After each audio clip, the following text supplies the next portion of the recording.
un autre grand dedans. Incroyable. Tout ça fait partie de l'entrée. Ici, c'est le grand théâtre. C'est à côté du musée.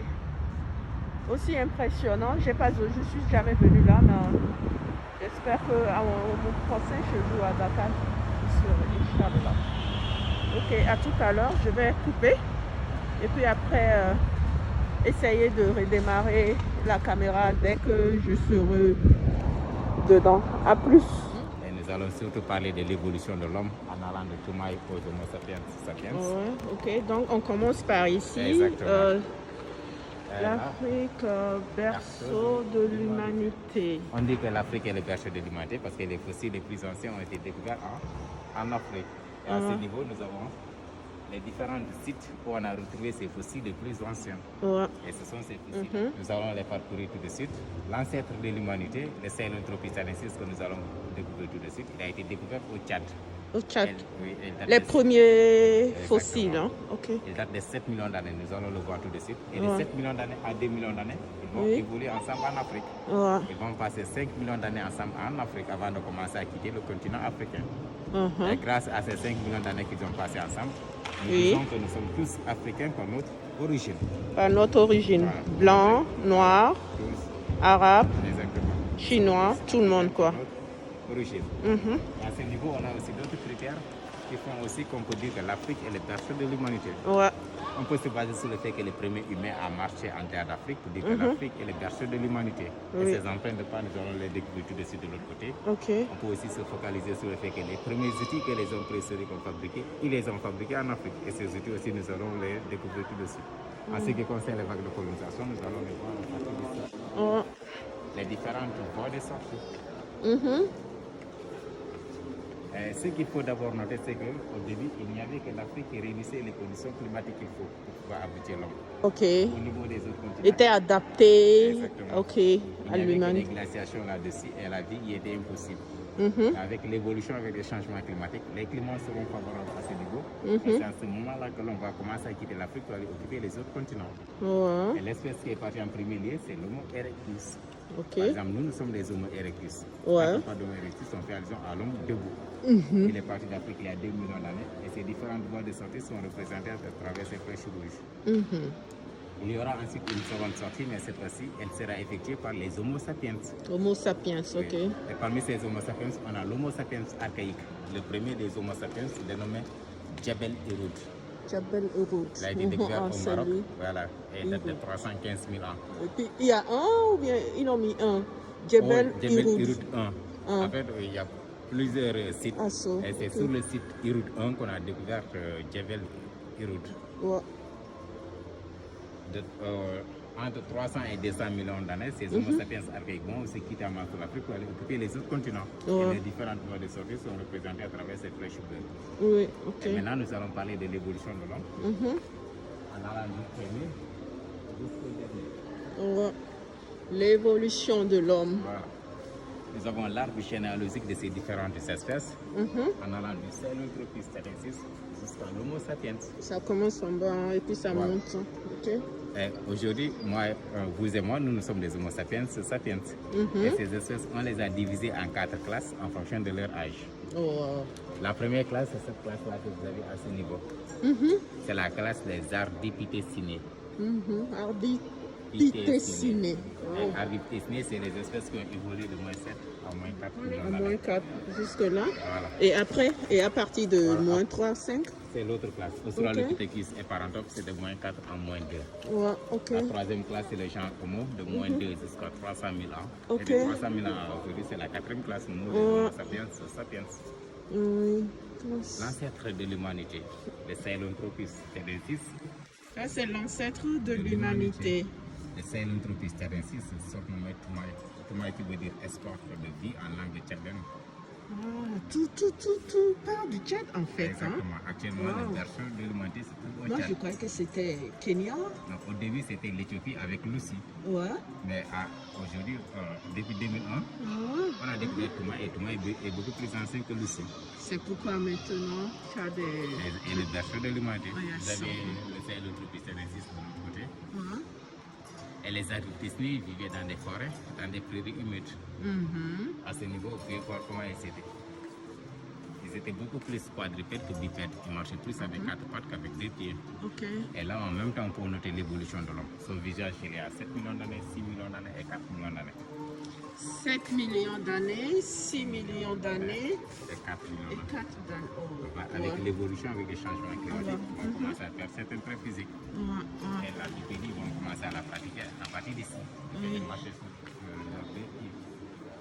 Et c'est là qu'on va retrouver la fameuse Lucie. Sur la classe des Australopithecus, c'est les paranthropes. Ceux qui ont évolué de moins 4 à moins 2. Lucie, on a longtemps considéré Lucie comme étant l'ancêtre de l'humanité. Oui. Elle a été découverte très tôt, en 1974, en Éthiopie. Mais en 2001, avec la découverte de ces habitants, on s'est rendu compte que Lucie n'était pas la grand-mère de l'humanité. Elle date de 3,2 millions d'années, au moment où les autres dataient jusqu'à 7 millions d'années. Ça, c'est vrai, on a vu ça là-bas. En étudiant ces restes, on est parvenu à déterminer la taille, le poids et le sexe. Ouais. On dit que Lucie était une jeune fille, elle avait 20 ans, elle mesurait 1m20 et elle pèse 30 kg. Ok. Elle avait même de longs bras qui venaient jusqu'au niveau des genoux, comparé à nous aujourd'hui. Si vous faites comme ça, vous ne pouvez pas atteindre vos genoux. Ouais, peut pas atteindre. Par exemple, position était comme ça. Ouais. Ça, c'est toujours avec les Australopithecus, au même titre que Lucie. Et là, Jésus aussi. Et de ce côté, c'est le genre Homo en Europe et en Espagne et en Asie du Nord. J'ai raté ça, je sais pas ce qui s'est passé.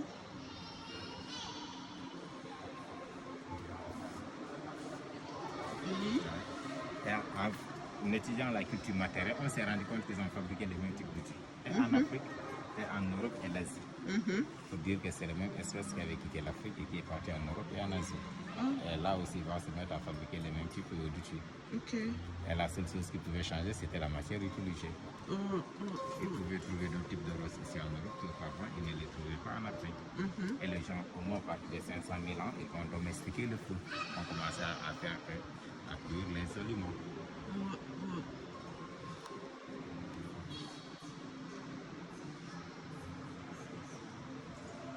Maintenant, on va parler de l'homme moderne. L'homme moderne. Les Homo sapiens, l'homme intelligent.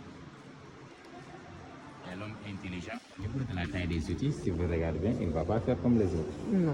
Étant donné qu'il est intelligent, il va d'abord penser à la forme de l'outil qu'il veut fabriquer avant de commencer le travail. Parce qu'à partir de là, on a des outils qui sont beaucoup plus fines, beaucoup plus sophistiqués.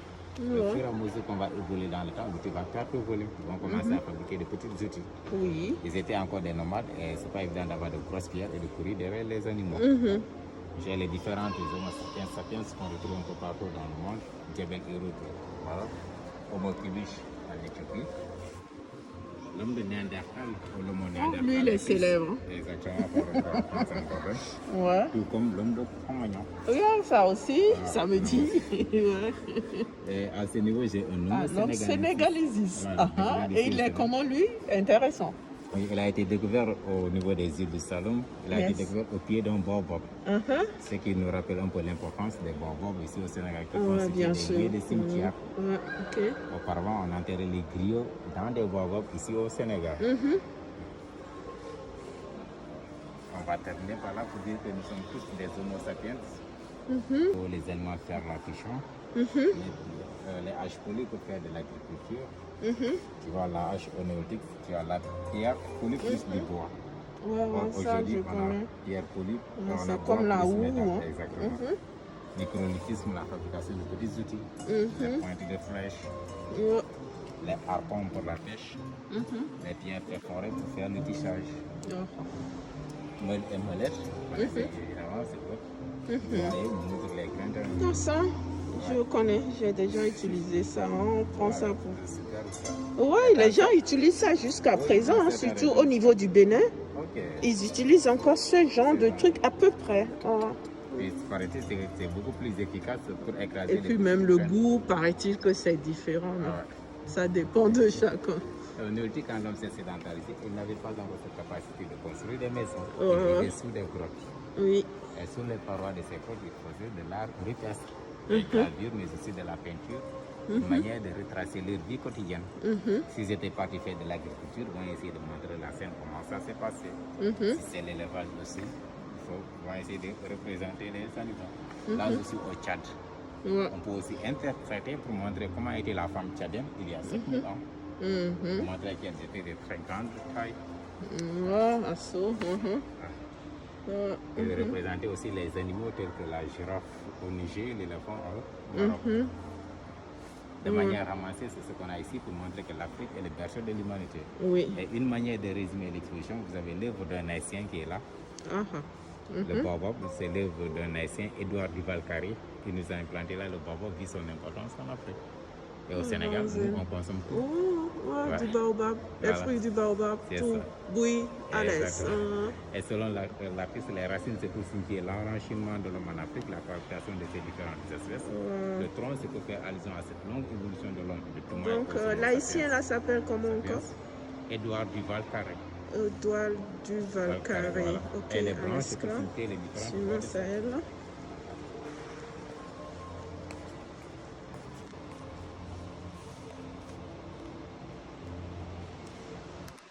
En tout cas, c'est un grand travail, ça. Ouais. Et ce tableau a été conçu uniquement pour que ce comme les blancs, c'est pour signifier les autres différentes voies de sortie qu'on a dit de l'autre côté. Maintenant, on va voir la deuxième exposition, la contribution de l'Afrique à la science et à la technologie. Très bien, intéressant. Pour montrer qu'en dehors d'être le berceau de l'humanité, l'Afrique est aussi le berceau des sciences et des techniques. On va parcourir les différentes sciences et techniques qui sont nées en Afrique. La céramique, on l'a vu depuis le Népal, qui fabriquait des poteries pour conserver l'eau, les éléments de la cuisson. Et ces poteries interviennent quand il s'agit de faire des plats traditionnels. Vous avez les sites les plus anciens, on a retrouvé des poteries de poteries qui datent de 2500 avant Jésus-Christ. À partir de là, on va noter l'application des décors au niveau des poteries avec l'utilisation de l'encre rouge. Voilà. Ce qui nous permet d'interpréter et de montrer que l'Africain a très peu connu l'esthétique. Oui, bien sûr. La civilisation nord, je vais y retourner une fois dans la salle de civilisation pour montrer qu'elle est née en Afrique. Je suis en Égypte, plus particulièrement en Haute-Égypte au niveau d'Abydos. Les Égyptiens construisaient des tombes depuis 3300 ans avant Jésus-Christ. Oui. Ils construisaient de grandes tombes avec des chambres tout autour parce qu'ils pensaient à la poursuite de la vie après la mort et que la personne faudra l'enterrer avec tous ses biens. À 3300, c'est des tombes à ciel ouvert. Mais avec l'évolution. Donc, il faisait ça et puis on mettait les biens. De la personne. La tombe royale. Ça, c'est depuis 3300. À partir de 2700, on va commencer à noter des tombes en forme pyramidale, ce qu'on appelle les pyramides. Et les pyramides, étant donné que ces pyramides ressemblent à des figures géométriques, pour les mettre en place, il faudra avoir des notions mathématiques. Effectivement. Et apparemment, pour faire des mesures, il se basait sur les proportions du corps humain, ou si vous voulez, les dimensions du corps humain. D'où ça, en utilisant les pouces, les coudiers, les pieds et autres. Il faisait aussi des dessins en se basant sur les carreaux, soit pour faire de grands ou de petits dessins. À partir d'ici, on va noter beaucoup de pyramides en Égypte, mais aussi la variété. Il y avait différents types de pyramides. Et ils vont maîtriser l'architecture, qui vont commencer à répandre un peu partout à l'intérieur de l'Afrique. Ce qui fait qu'au Nigeria, on a aussi découvert des tombes qui ressemblaient à des pyramides vers le 9e et le 10e siècle. Au Mali, c'est tout récemment, comparé à l'Égypte, c'est au 16e siècle, comme on a aussi découvert des tombes qui ressemblaient à des pyramides.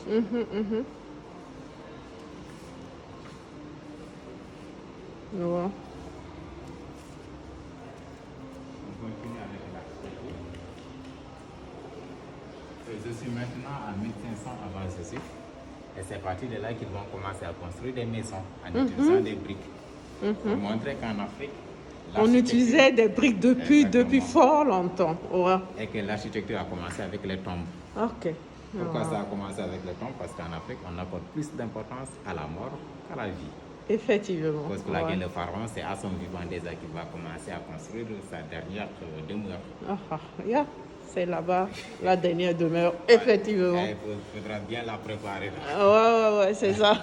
Le développement des villes, des monuments et des palais un peu partout en Afrique montre qu'ils ont maîtrisé l'architecture. Maintenant, c'est la construction de grands monuments, bâtiments, tels que mosquée de Bobo Dioulasso, l'église d'Aksum, l'église de Lalibela en Éthiopie. Là, c'est au Cameroun. Ça, c'est le Bénin du Nigeria, hein, ou bien? Oui, je crois.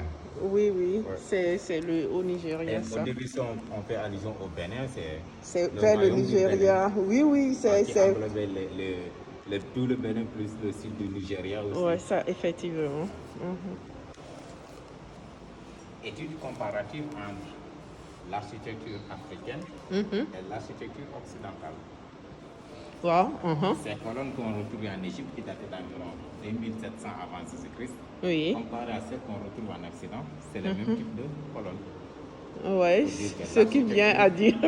Africaine est une source de l'architecture occidentale. Ok, c'est la preuve. On passe aux mathématiques pour montrer que les mathématiques aussi sont nées en Afrique. Je suis au Congo, dans ce village qu'on appelle Ishango. Ishango, ça j'en ai entendu parler. Les Belges ont découvert cette os. D'où l'os d'Ishango. Voilà. Ça, Et c'est à partir d'ici, ils ont commencé à mettre en place des instruments de mesure, contrairement au début des pyramides. Et l'os, il y a 25 000 ans, l'os est utilisé pour faire la numérotation ou le comptage.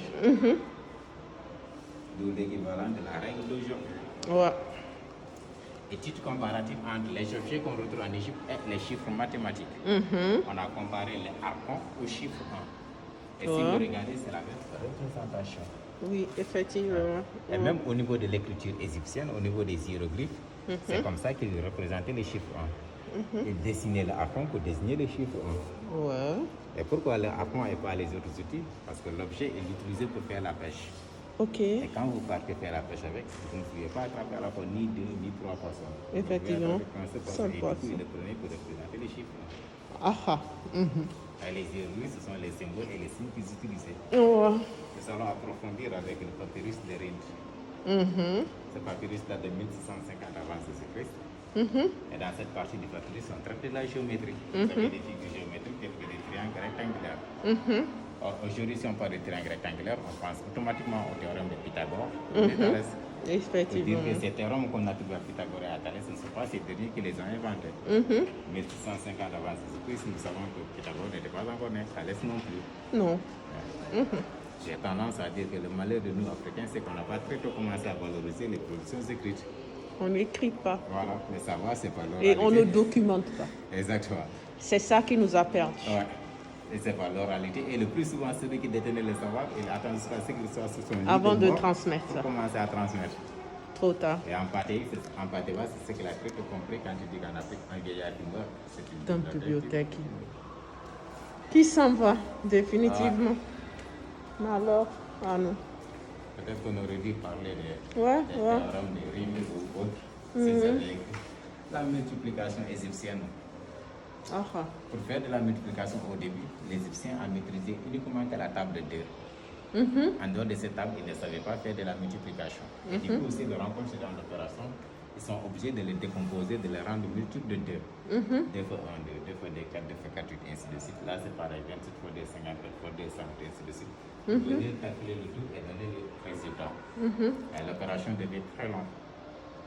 Et c'est après avoir analysé ce type de calcul qu'on s'est rendu compte que c'est de là où venaient les puissances de 2 dont on parle aujourd'hui. Comme si les Égyptiens ont maîtrisé bien avant. Et Cheikh Anta Diop fait de la linguistique, étude comparative des langues, pour montrer que le Wolof contribue au Sénégal a comme origine égyptienne. Dans les trucs de négritude, dans son civilisation. Exactement. Nègre. Il y a pas mal de similitudes entre la langue Wolof et la langue égyptienne. Oui, effectivement. Les carrés magiques qu'on a comparés au Sédougou. Et les carrés magiques, ce sont les marabouts, c'est ce qui maîtrisaient l'arabe, qui faisaient ce genre de calcul pour pouvoir prédire ce qui va se passer dans l'avenir. Comparé au Sédougou, c'est presque les mêmes types de calculs.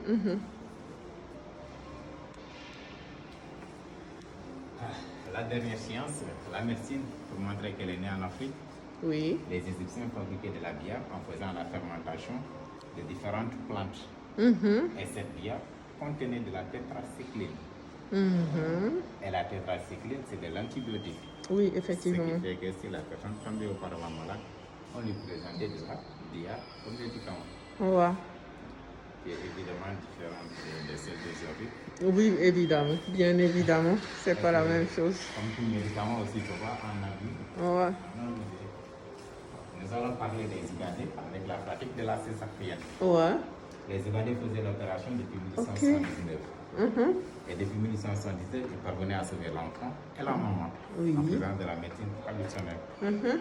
Et cette médecine traditionnelle, ce qui fait sa puissance, c'est qu'elle est composée de deux domaines. Un domaine physique et métaphysique. Oui. Physique, vous avez l'utilisation de ces objets, les machines autres. Métaphysique, la pratique est toujours accompagnée de prières, d'incantations, d'invocations. Aujourd'hui, par exemple, si vous partez dans les hôpitaux, le médecin, c'est l'aspect physique qui l'intéresse et non métaphysique.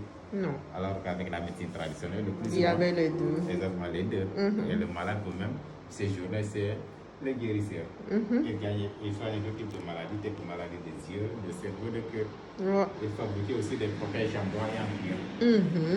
Et ces genres d'objets, on les a découverts au niveau des corps, des momies. Ah, so.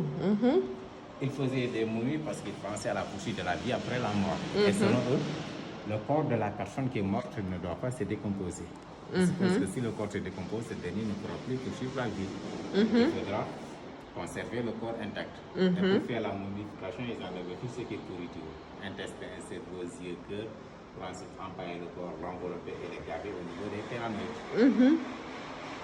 Et pour enlever les cerveaux, il ne faut pas casser la tête de la personne, il a après la poursuite de la vie après la mort. Passer par les mains. Oh yeah. Ils ont très tôt maîtrisé le corps humain. Oui, apparemment. À ce moment-là, ils peuvent Oui. prendre le cerveau et l'extraire. Ouais. Ligne de continuité, c'est comme ça qu'on a intitulé cette exposition. Ligne de continuité. Vous avez quelques personnes qui ont marqué l'histoire du monde noir. Je dis bien quelques personnes parce que là, Vous pouvez me faire peut-être une photo ici. Oui. Attendez. On peut y aller. Ouais. On va commencer Ah, Ami Makecham, ouais. on essaie d'évoluer aussi avec l'actualité, vous voyez, qui est là à ce niveau. Ouais. Ballon d'or africain, devenu président. Ouais. Il a été français pour parler, les Barack Obama, pour Kagame, Angela Bibi, attendre la ségrégation raciale aux États-Unis. Là, je suis avec les Sénégalais. Ouais. Abdou Diouf, Carmen Frera en Guinée-Bissau. Oui. Myriam Makeba pour l'Afrique du Sud avec l'apartheid. Oui. Ousmane Sow, le sculpteur. Ah oui, il est fort. Et bien, toi, Il fait de grandes sculptures. Il est décédé aussi. Oui, effectivement. vous avez Aïhaï Pedrin. Lui, c'est Claudette Colvin. En fait, on n'a pas encore mis le nom. Claudette Colvin d'origine nigériane. C'est elle qui avait dit qu'elle va pas se lever. Hein. Exactement. Elle a devancé Rosa Parks. Vous savez, aujourd'hui, tout le monde parle de Rosa Parks. Oui, mais en fait, c'est elle qui a été le truc qui a poussé. Oui, j'en ai entendu. Que Rosa Parks va refaire la même chose. Ouais, c'est Quand ça. elle faisait ça, elle n'avait que 15 ans. Ouais. Amika Kabra Blawad, Ahmed Matar Mbow, qui a célébré ses 5 ans de mars passé, et qui a dirigé l'UNESCO pendant plus de 13 ans, le chien de Diop, Nelson Mandela. Ouais, Cheikh Anta Diop. Yes. Et Rosa Parks est assez. Yeah.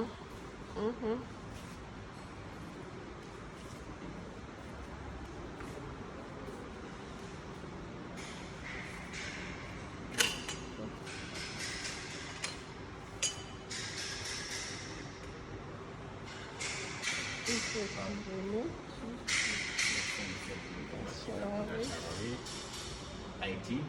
Toussaint Louverture, ouais, je connais. Les Noirs américains qui ont contribué à la libération des peuples noirs toutes ces journées. Au début, on avait aussi les Henriette Tubman. Et là, c'est les anciennes figures, comme on change tout le temps. Ouais. Si on enlève la figure, on essaie de l'introduire à cette quoi. Ligne de continuité, comme ça continue avec le temps. Peut-être demain, vous allez être à ce niveau. Why not?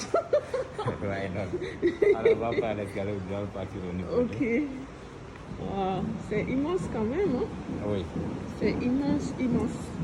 Et pour être guide ici, quel genre d'études avez-vous besoin de faire? Ou bien vous suivez une formation quelconque pour pouvoir présenter ou votre amour de l'histoire? Exactement. En fait, moi, je vous parle de moi. Moi, j'ai d'abord fait une formation en histoire, en particulier en archéologie. Oui. Ensuite, j'ai fait une formation en gestion des patrimoines. Oh, wow. Et c'est grâce à cette formation que je suis là en tant que prestataire des services. S'il plaît au bon Dieu, au mois de septembre, je vais partir à Alexandrie, en Égypte, pour continuer la formation sur la gestion des patrimoines. Wow, ok. Intéressant, intéressant, parce qu'il faut beaucoup de connaissances quand même. Oui, ça. Pour faire ça. Il faut une large connaissance de la culture et du milieu Il faut aimer ça aussi. Hein. Voilà. C'est que j'ai dit, on a tendance à dire qu'un bon médiateur, c'est celui qui doit avoir la notion de ces 3 P. La passion, la patience et la pédagogie. C'est ça, c'est ça. C'est ça. Intéressant. Et ça, ce musée-là est le plus grand musée qui existe maintenant. Exactement. C'est un musée qu'on retrouve ici au Sénégal, mais qui n'appartient pas au Sénégal. Non, pas du tout. En fait, voilà. Effectivement. Le musée des civilisations. Noires. Après la guerre, il ne faut pas mettre uniquement que des choses du Sénégalais. Les coiffures nigériennes, là. Exactement. On peut faire allusion à l'importance de la femme africaine auparavant dans nos sociétés. Avant l'arrivée des religions révélées, la femme occupait une place très importante. Et le système était même matriarcal. Ouais. Mais avec l'arrivée là, la femme a commencé à faire de sa position. Oui. Les religions mettaient l'homme au devant de la femme. Ça, c'est vrai. Mais aujourd'hui, la tendance est en train d'être renversée. Là, je suis au Nigeria avec les Yoruba. Yes. Moi, c'est pas. Vous avez toujours la femme qui est là en haut. Et l'homme qui est là. Vous avez aussi la responsabilité de... Effectivement. Et Unifam, une manière de valoriser la femme africaine, ils ont organisé cette exposition. Oui. Femmes africaines et leadership politique. Montrer la représentativité des femmes dans les grandes assemblées. À ce niveau, vous avez les pays exemplaires. Ce sont des pays qui ont voté des lois afin de permettre aux femmes d'avoir accès dans les grandes assemblées. Le Sénégal en fait partie. Avec la loi de la parité. Il y a le Sénégal, le Cameroun, la Tunisie, le Rwanda, Burundi, Afrique du Sud, Namibie et Angola. Intéressant. Et aujourd'hui, les femmes ont eu à occuper la fonction la plus haute. Vous avez des femmes présidentes. Oui. Mais malheureusement, ça a perdu encore. Surtout dans notre belle Afrique de l'Ouest, là. C'est un peu difficile, quoi. Il y a eu que... Quelle je crois. Centrafrique, vous avez l'île Maurice, vous avez le Nigeria, vous avez l'Éthiopie qui est de l'autre côté, Malawi aussi. Et aujourd'hui, au niveau de la Tanzanie aussi, tout récemment, une femme a pris le pouvoir. J'en ai entendu. Elle dirige oui, c'est parce que l'autre est décédé, tout simplement. Il n'avait pas le choix. Donc, elle était en position où c'est elle qui devait remplacer, mais je ne crois pas que s'il fallait l'élire, on va dire. Elle va durer, elle va 25 c'est déjà quelque chose. On accepte ça en attendant. Et là, c'est les ministres, députés et autres. Par exemple, au Sénégal, on a Aminata Touré, Mimi Touré. On a la première femme Premier ministre ici au Sénégal. Mama Diop, oui, je me rappelle. La première femme qui a intégré le gouvernement sénégalais, Caroline Faye. Depuis 1963 déjà, vous avez les Winnie Mandela. Oui. Là, nous avons les mères d'indépendance et les reines. Et les mères d'indépendance, c'est celles qui ont lutté pour l'indépendance de leur pays, comme les Titi Nassila, les Mafura Bangura qui sont là. Oui. Nous avons les reines les Aline Sitoé Diatta, les Ndaté Yala, les Teibetoul. Ouais, Ndaté Yala, elle, oui. Exactement. Ndaté Yala, Ndaté Yala. Et Aline, elle est de l'autre côté. Ouais, Aline Sitoé Diatta. Ah, elle est tellement innocente. Si on pense à tout ce qu'elle a fait. Ouais. Avec ces figures, on a aussi fait comme les hommes avec l'utilisation de ces QR codes.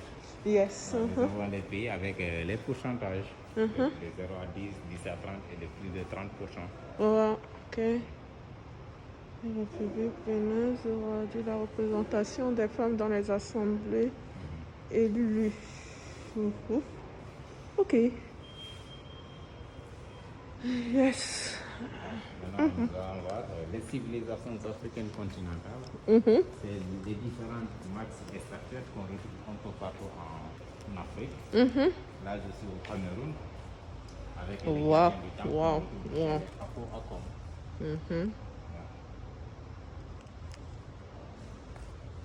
Au Cameroun, les Bamous, ouais, les Bamoun, Perle, Cori.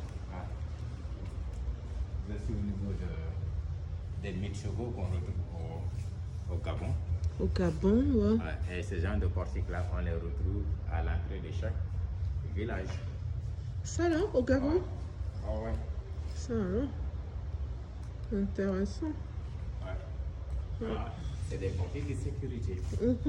Et suppose que par exemple, si un étranger veut faire du mal à quelqu'un qui est dans le village, une fois qu'il va franchir cette porte, tout ce qu'il avait mis comme plan sera déjoué. Ok. Et on les a classés par thématique. À ce niveau, c'est tout ce qui est en rapport avec la naissance, la fertilité, la fécondité. Qui est là. Les choix de valeur pour la Guinée Conakry. Ce max dit devant, on retrouve en Tanzanie, chez les Makonde. Yes.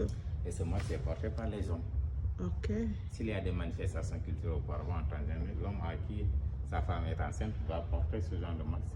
Elle va se mettre à imiter les gestes d'une femme enceinte. Pour montrer, pour soutenir la femme, quoi. Exactement. Quelque chose comme ça. J'ai un artiste américain du nom de Chafron. Il fait des momies. Et à ce niveau, il a voulu reconstituer la vie à partir du fond. Oh. Belle idée. C'est un intrigue en tout cas. Ouais. Tout ce qui se passe là-bas, là. Exactement. Wow. Et aujourd'hui, quand on parle de jumeaux, on fait allusion au Nigeria. Oui, bien sûr, bien sûr. Il y a aussi des masques là. Les jumeaux. Ils les appellent Ibeji. Ibeji. Voilà. Ibeji. Ibeji. La maman des jumeaux. Ouais, c'est ça. Ibeji. Iya Ibeji. La maman des jumeaux, c'est Iya Ibeji. Maman des jumeaux, Ibeji. C'est jumeaux. Et c'est très, très apprécié là-bas. Ouais. Ibeji. Yo, pardon. Dans cette salle, on a mis l'accent sur le Nigeria. Vous allez voir beaucoup de Nigeria. On essaie aussi de changer tout le temps. Pour montrer d'autres pays. C'est toujours l'importance de la femme. Et l'homme. Et l'homme qui est là, qui supporte ça. Qui supporte tout, c'est ça. Bel symbole. Hein? La fertilité de la femme africaine, normalement, qui auparavant faisait beaucoup d'enfants. Effectivement, effectivement. Autour d'elle, plus les bébés 11. Il y en a beaucoup. Mais aujourd'hui, la tendance est en train d'être renversée. Les femmes en font maintenant 2, 3 et... C'est pas facile la vie, hein. C'est pas facile, il y a trop de charges. Ce qui fait la richesse de l'Afrique, c'est la jeunesse. C'est toujours avec il faut encourager. Rare, on voit ça maintenant rarement. Une femme qui va porter le bébé derrière et en même temps être enceinte, hein. Elle était totalement KO. Toujours comme les Yoruba qui sont là, Nigeria. Mais c'est pas à la maternité nigérienne. Et de la naissance à la mort, notre vie est parsemée d'initiation. Dans nos sociétés traditionnelles, plus tu es initié, plus tu vas occuper une place très importante. Effectivement. Et les rites funéraires vont varier aussi en fonction des initiations. L'enterrement du roi, par exemple, au Nigeria, est différent de l'enterrement d'un simple sujet. C'est tout comme en Égypte où ils enterraient la personne avec tous ses biens. Parce que au Nigeria, vers le 9e et le 10e siècle, on a découvert des tombes qui ressemblent à des pyramides. C'est extraordinaire quand même. Et ce cortège est C'est composé là. de Wow. musiciens, vous avez des gardiens, vous avez des femmes qui vont porter toutes ces bagages du roi pour aller mettre au niveau du tombe. Ouais. Wow. D'autant plus qu'en Afrique, on dit que les morts ne sont pas morts. Non, La mort, c'est juste le passage de ce wagon à un autre monde. ça Le passage continue. de l'état physique à l'état spirituel. Et la Ouais, personne on qui croit à meurt. la réincarnation. Moi, dans mon ethnie, on continue à enterrer la personne avec ses biens. Les macailles. Et mancagne, yo mancagne. Macailles, là. Ah, mancagne. Ouais, ah, tu es de la Casamance, hein? Oh oui, je dirais oui. Casamance, Guinée-Bissau mélangé, hein? Guinée-Bissau, ouais. Yes, ouais, je m'y connais très bien. J'avais Ok. des connaissances mancagne, quoi. Là, je suis au Nigeria. C'est Max qui joue les mêmes. Ouais, missions ce sont les égouts. Exactement. Égouts du Nigeria. Et ouais, c'est un égout. Lui, il y a plusieurs sortes d'égouts. Moi, je peux me connaître comme je m'y connais. Donc, ouais, Igbo et Joe. Statue d'ancêtre. Donc, il porte ça. Il joue au revenant. Ouais. Par exemple, dans ma famille aussi, on a des égouts qui sortent. Oui, c'est un truc qu'on fait jusqu'à aujourd'hui, hein, sans état d'âme qui sortent, qu'on consulte. Bien que, ouais, c'est un peu bizarre, mais c'est ça, quoi. Je m'y connais très bien. Et sortent sous forme De tout, on les appelle les revenants, et puis on a peur vraiment. Hein. On les appelle, en fait, ils disent les revenants, mais il y a plusieurs sortes de égouts. C'est une branche du vaudou. Tout ça là, c'est mélangé, mais il y a des Yoruba, ils ont leur truc. Les Fonds ont leur truc. Les Yoruba, ce sont les égouts, les machins là. Il y a plusieurs sortes de égouts. Il y a égouts en forme de celui qui court vite. Il y a un autre égout qui vient en roi avec des trucs extraordinaires. Des masques. Ouais, il y en a quoi. Donc, Aujourd'hui, je gagne beaucoup en connaissance. oui, mais c'est ça quoi. Une Yoruba. Ouais, c'est ça. Là, c'est avec les reliquaires qu'on retrouve au niveau de la APC. Ou si le roi ou la reine est morte, ils vont essayer d'abord de sculpter le portrait de la personne. Et derrière, c'est sous forme de cercueil. Regardez les restes. Wow. Ouais. C'est incroyable, quoi. Tout ça. Ça, c'est avec les Bamileke. Les Bamileke, je les connais aussi. Faut que je fasse un truc pour un ami, là. Les Bams. Aussi, ils ont beaucoup d'histoires. Ouais, ils courent au truc masque. Ils cultivent le culte des ancêtres aussi, des crânes. Ils gardent les crânes, les Bamileke, chez eux jusqu'à aujourd'hui. Quand un de leurs trucs est mort, ils ont un truc dans le village où ils gardent les crânes. Extraordinaire aussi. La civilisation mandingue est à ce niveau avec le Mali. Mandingue, ok. Vous avez les tenues des chasseurs du Mandingue. Ouais, les chasseurs. Les danseurs. Effectivement. En dehors de cette fonction de chasse, j'étais aussi des grands guérisseurs. C'est eux qui maîtrisaient les différentes plantes qu'il faut pour pouvoir se soigner. Les gris-gris, il faut se protéger contre les esprits des animaux. Parce que les animaux ont aussi ce pouvoir mystique. Et les tenues sont de très grande taille, bien vrai que les chasseurs sont de très grande taille, mais des fois ça ne reflète pas la réalité. Ce qu'il faut comprendre, c'est que dans cette civilisation, plus la personne occupe une place qui est importante, plus la tendance à porter de grands habits. Oh ouais, ok, d'accord. Donc quand ils portent ça, c'est grand, ok. Comme au Sénégal, vous avez le grand boubou. Le grand boubou, oui. Si quelqu'un veut se montrer important là, il faut qu'il soit un grand boubou là, hein, bien amidonné. Hein. Vous avez l'antilope que le Bambara appelle Chiwara. Chiwara. C'est l'animal de la fertilité. Et selon la légende Bambara, c'est cet animal qui a enseigné les secrets de l'agriculture à l'homme. Ok. D'après la légende, quand Dieu a créé le monde, Dieu a terminé par l'homme. Et quand l'homme est venu, ce sont les animaux qui ont enseigné à l'homme l'art de vivre dans la nature. Et le Chiwara a enseigné au Bambara l'art de cultiver la terre, de faire l'agriculture. Le Chiwara avait ce pouvoir magique de transformer les mauvaises herbes en de miel. Pour plaquer ces jeux, ils organisent tout le temps des rites agraires. Portant ces gens de masse, ils vont se mettre à danser la danse du Chiwara pendant les travaux, avant les travaux champêtres et après les travaux champêtres. La chasse et les rites Agraire. agraires, ok, chez les Malinké.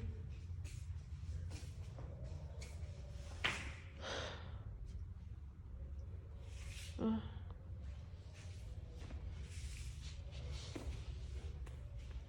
Mhm. Vous avez les instruments de musique, les tambouras, Kora. les koras qu'ils utilisent. Mhm.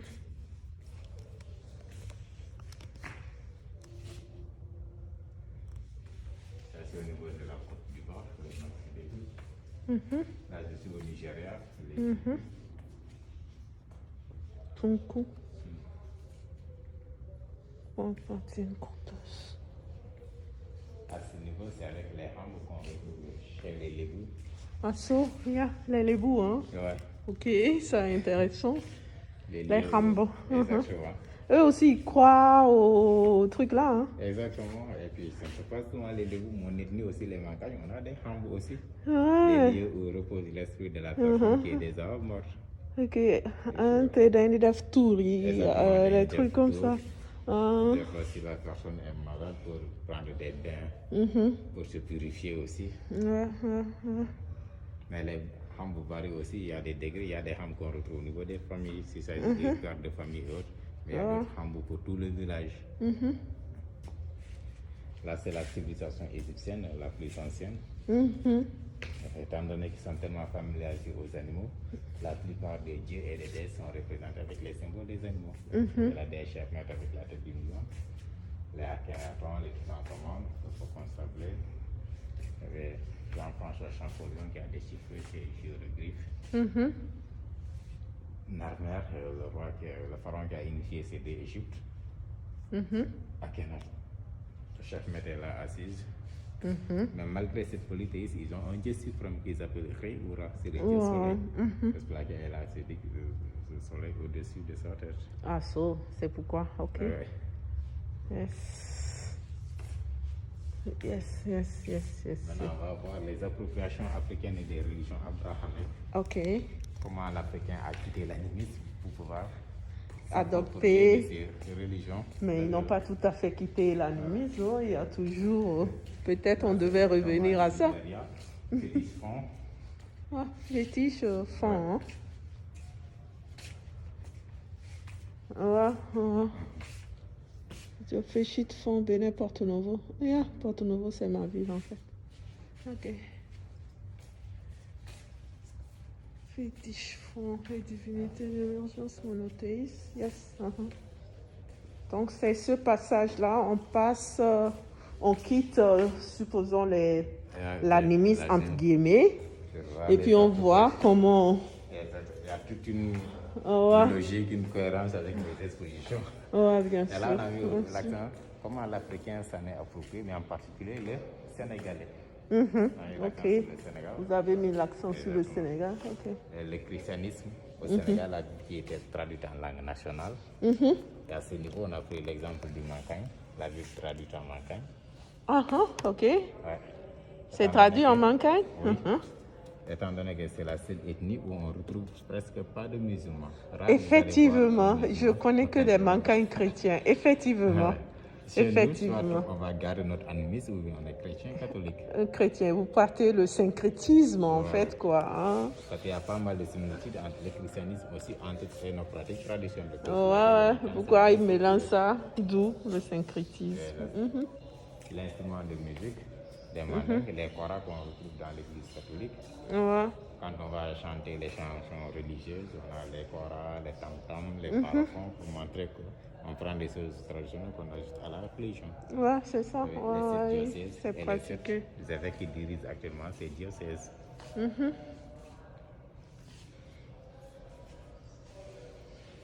avez les Coptes d'Égypte et aussi en Éthiopie. Le dialogue islamo-chrétien qu'on retrouve ici au Sénégal. Effectivement. De ce dialogue Effectivement. Tchandoum. Au Sénégal, quand on parle de l'islam, on fait allusion à l'islam soufi, au soufisme. Au Sénégal, on a tendance à s'identifier en fonction des confréries. Effectivement. Je suis Tidjane, Mouride, Layen et consorts. Là, c'est avec les Mourides. Cheikh Ahmadou Bamba. la première confrérie locale qui est née ici au Sénégal. Et qui est très puissant.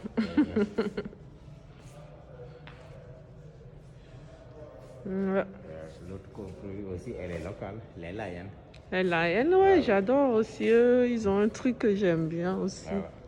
Et comme ils sont tout le temps près des plages avec leur événement phare qui disent l'appel, Ouais, ouais. ils organisent au niveau Lai, des lai, plages. lai. Vous avez le manteau de Seydina Limamou qui est là. Ouais. Ok. Ça a été conservé. Waouh. C'est lui là. Lui, c'est C'est qui? Seydina Issa Laye. Seydina Issa Laye et lui, c'est le Seydina fondateur. Limamou Laye, Hein? c'est le fondateur. Exactement. Ok. Et les Tidjanes, c'est à ce niveau. À ce niveau, les Tidjanes. Vous Ok. avez les babous et les bonnets carrés de Serigne Ababacar Sy. C'est fait exprès cassé comme ça? Oh, Ou bien ça a été... oui, je pense que en fait, chaque lundi, il y a l'équipe de la conservation qui Assaut. intervient pour nettoyer et tout. Assaut, ok. Et c'est lors des travaux que Ça s'est passé, quoi. Ok. Et cette confrérie, elle est née en Algérie et c'est El Hadj Omar Foutiyou qui l'a amenée ici au Sénégal. Ok. Vous avez les chaussures d'El Hadj Omar Foutiyou et le sabre d'El Hadj Omar Foutiyou. Ouais. Je crois que ça, j'en ai entendu parler. Voilà. C'est avec Edouard Philippe quand il était ici au Sénégal. Comment la Tidjania s'est répandue dans le monde entier. La confrérie elle est née en Algérie avec Cheikh Ahmed Tidiane, qui va donner le savoir à Cheikh Mohamed El Ghali. Et El Ghali va le donner cette fois-ci à Cheikh Omar Foutiyou. Foutiyou va se charger de la répandre un peu partout dans le monde entier.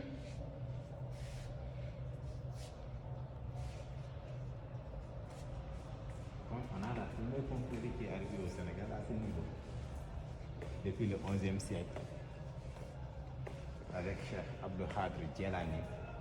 Cheikh Abou Khadr Djelani, ça j'en ai entendu parler. Khadri. Les Khadria, voilà. Les Khadri. Eux aussi vont organiser quand ils vont organiser des chants, ils prennent des choses traditionnelles, Ok. les tam-tams, les tabalas qu'ils prenaient. Là, il y a une autre confrérie là, les Niassènes. Ouais. C'est de Baye Niass. Il y a beaucoup de Yorubanyas et Yassen. Voilà, c'est vrai qu'au Nigeria, il est Ouais, il est très très. Ma maman était Nyassen. Là, c'est vraiment un truc. De Baye Niass, j'avais Baye, c'est ouais. ça là. Impressionnant. Ouais. Impressionnant. Et son éventail. Voilà. De l'autre côté, c'est le manteau. Baye Niass. Ah oui, le fameux manteau, ce célèbre manteau là. C'est ça, le manteau de Baye Niass. C'est vrai qu'au Nigeria, vous allez avoir Et il y en a tellement, ils adorent Baye Niass. Baye Niass, en fait, les Yoruba, beaucoup Baye Niass. C'est le truc quoi. Bon. Niass. Là. Niassen. Nous sommes avec l'art contemporain. Avec un artiste haïtien. Ok. Dedans, c'est allusion à la traversée de l'océan Atlantique, à la petite négrière, à l'esclavage, la manière dont on enchaînait les Noirs, leur distribution dans lesquelles les bateaux vont quitter l'Afrique, à traverser pour se rendre au Nouveau Monde. Ok. Avec toutes les souffrances qu'ils y rencontrent. Oui.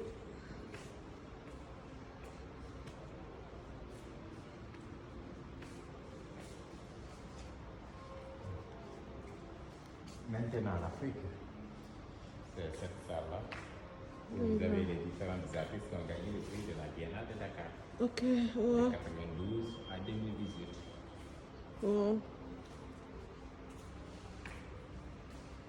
Et la Biennale, c'est Abidjan qui l'a organisé une manière initiée, une manière de rassembler toutes les arts contemporains d'Afrique et de la diaspora.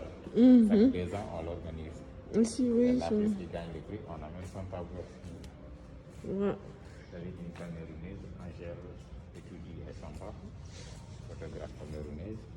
Il a fait ça. Wow. Les champs de coton, c'est un Sénégalais, sollicité. Qui a essayé de. Le fameux champ de coton qui nous a fallu l'esclavage. Exactement. Oh. Parce que là, on autorise nous ici de Suez. Ah. Traverser pour faire un peu allusion à ces. C'est impressionnant. Dans les plantations. Le champ de coton illustré. Yes. Coton, coton. Sollicité. Moustapha Dimé est là, un Sénégalais, qui parle du cancer de l'estomac. Il a représenté ça là. Ouais. Et lui-même, il est mort de cette maladie 2 ans après avoir réalisé. Waouh. Ouais, c'est la grande question que les gens se posent. N'était-il pas au courant de cette maladie? Sûrement. Parce que Vous savez, ici on ne parle pas beaucoup. Hein. Voilà, l'œuvre, il a même intitulé Prémunition. Mais quand il faisait l'œuvre, personne ne sait, il a fallu attendre sa mort pour savoir quand. Ok, c'est effectivement, donc il voulait. J'ai aussi un Nigérien à ce niveau qui fait allusion à l'économie positive, au recyclage. Ouais. Pour montrer que tout ce qui nous semble inutile, eux, les artistes peuvent les rendre utiles. C'est les tissus, les sachets de bonbons, les machins qu'il a utilisés pour mettre là cette belle installation.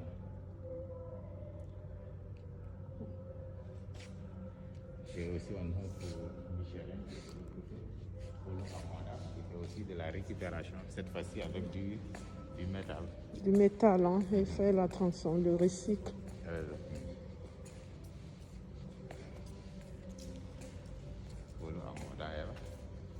Regardez, c'est les pointes, les billards. Et là, ça va ramasser pour faire. On fait de l'art. Ouais, c'est beau, hein. Franchement. Franchement. C'est beau.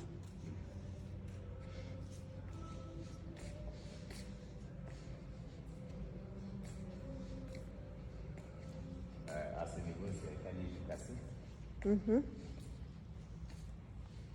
C'est Rikiki de Burkina Faso. Oh oui. On n'a pas beaucoup parlé de Burkina Faso ici. Hein. Camara Gay. Le mouton. Ouais. La vidéo est de l'autre côté, on va voir la vidéo. Il y a Laurence Adli qui l'a suivi tout au long de son travail quand il a réalisé cette œuvre. Et de l'autre côté, j'ai Abdoulaye Konaté qui a gagné pas mal de prix. À ce niveau, il est du Mali, il dit non à la charia. Ouais. Ouais, ça c'est dans les années 2013. Ouais. C'est ça, il ne veut pas de ça. Il est aussi là, il a gagné pas mal de prix de la Biennale de Dakar. Ici, il rend hommage aux chercheurs du Mandé. Ah oui. Avec la représentation de l'hôtel du chercheur. Utilisant toujours le bogolan. Il travaille soit sur du bogolan ou du tissu du bazin de l'autre côté. Avec couple d'or.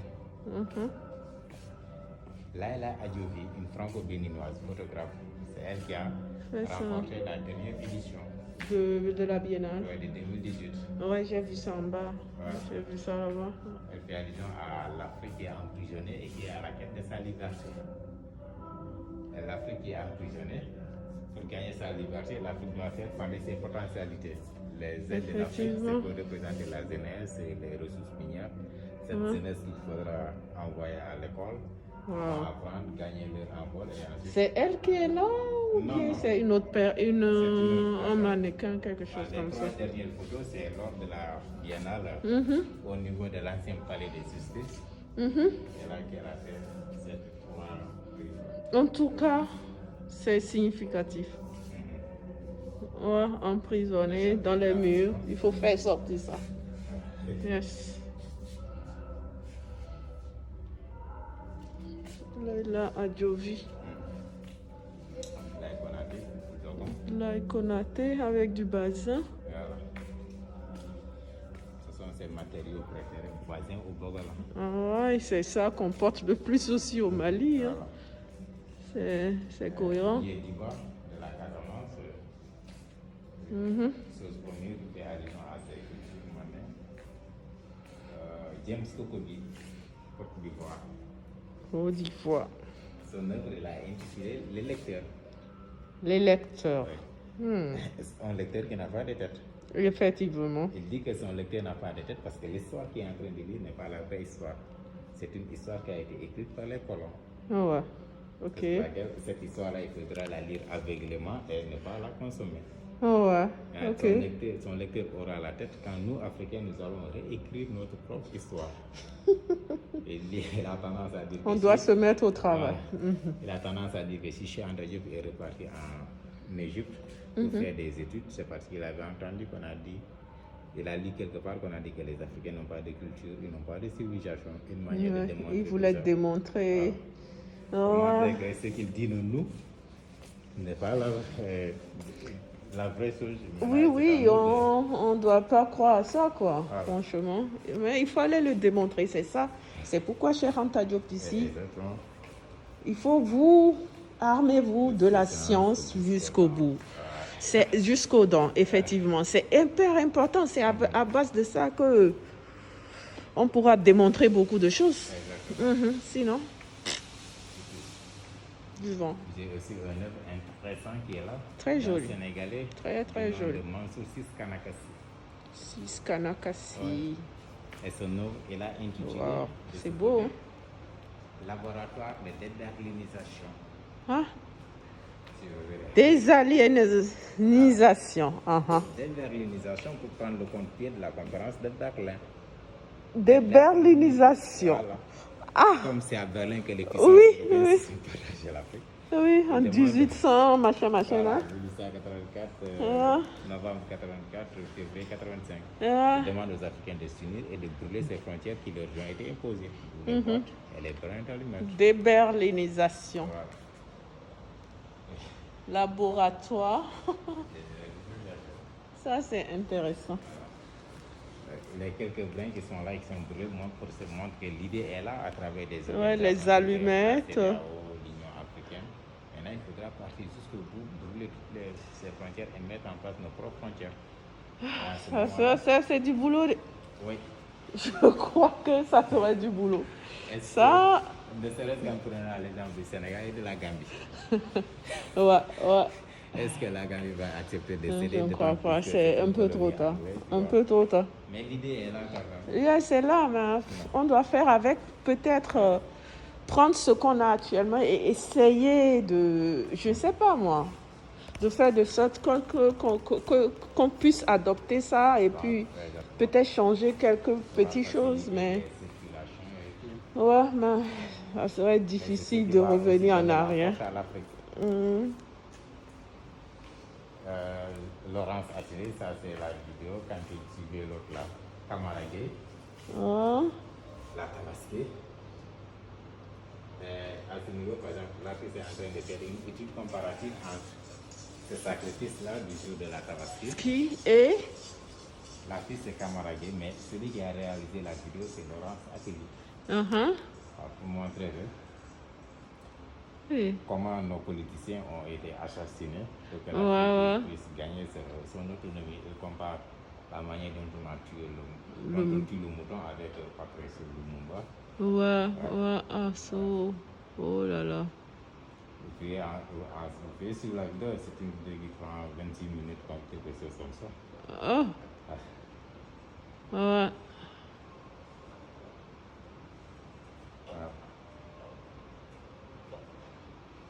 Ça prend 26 minutes. Hein. Oui. L'exposition prend fin à ce niveau. Vous êtes libre de repasser libre. Dans l'espace ou de faire tout ça. Ok, ouais. Donc, c'est bon alors. Il n'y a pas de problème. Ok, merci beaucoup. Hein. Ok.